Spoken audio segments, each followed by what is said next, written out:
Good morning, everyone, or afternoon. I guess it's afternoon. Want to start out today by asking you as a question. It's going to get us going with one of our last projects today as we're talking about international business. Do you think it's important to understand the culture, values, and infrastructure of a nation prior to doing business with them? Why or why not? No wrong answer, just getting some information. Our objectives and purpose remain the same today. We're going to describe importing and exporting activities. We're going to compare balance of trade and balance of payments. We're going to list factors that affect the value of global currency. Why? To help you understand that the global economy is tied to a country's economy due to the imports and exports. And to help you identify ways of managing a business and how it can be impacted by global currencies, bargains, and deals.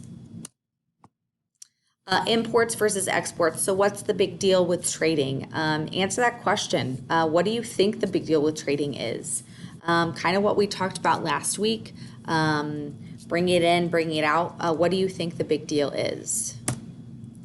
If you look at this chart here, these are all of the countries, not all of them, but a large list of them that the United States trades with. So this is the amount that we export, and this is the amount that we import, and this is our balance here. Okay, looking at this list, who is the biggest trade partner with the United States? Please explain to me why. So I want you to look at this chart here and tell me, based on this information, how would U.S. manufacturing be affected if all of these imports were no longer available? If you see this, we know that green is import and blue is U.S. production. And if we no longer got to import these raw materials, what would happen to some of our manufacturing plants that use these on a regular basis? Give me a good solid 2 or 3 sentences as to what you think might happen. I want you to read in the textbook in chapter 2, or chapter 3, sorry, 3.1. Open the trading currency document also on Schoology. I want you to answer these questions along with it. So what is the balance of trade? Why is it better for a country to export more than it imports?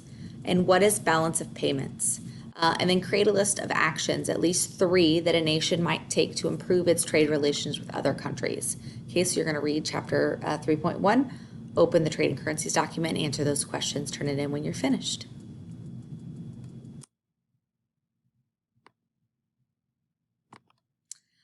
So what does money mean to you? If you define it, what does it mean to you? Well, in every country, money has 3 main purposes. It serves 3 functions, okay? The first, it stores value for future buying for the most part, okay? Second, it's a medium of exchange, business transactions, right? Money is how we get things.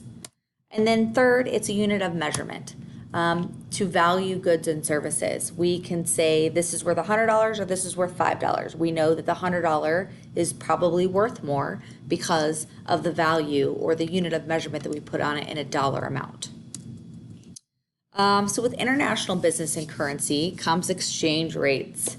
Exchange rates are the value of a currency in one country compared to another.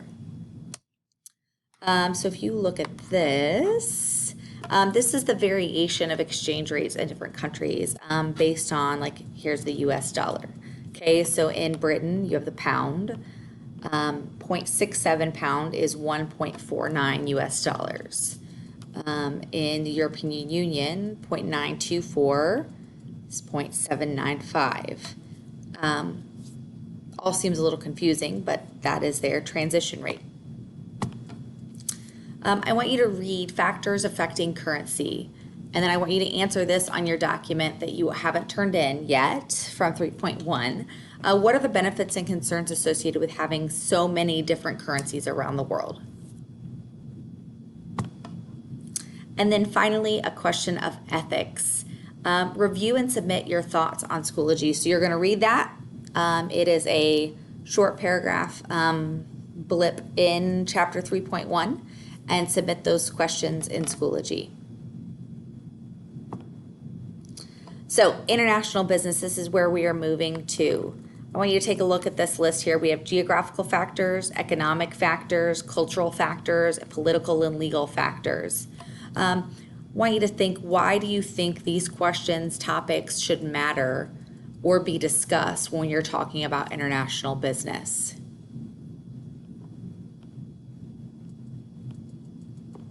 And the very last thing that I need you to do today, in the country discussion board, I need you to choose a country. We are going to research those topics, all of these, about the country of your choice. Go to the discussion board, put your country in, no duplicates. I would like to have a variety. And then for the remainder of our time in this transition period of hybrid, we are going to work on these. I will give you some direct instruction as to what we are going to research these days, and what your presentation needs to look like. But for today, just choose your country. All right?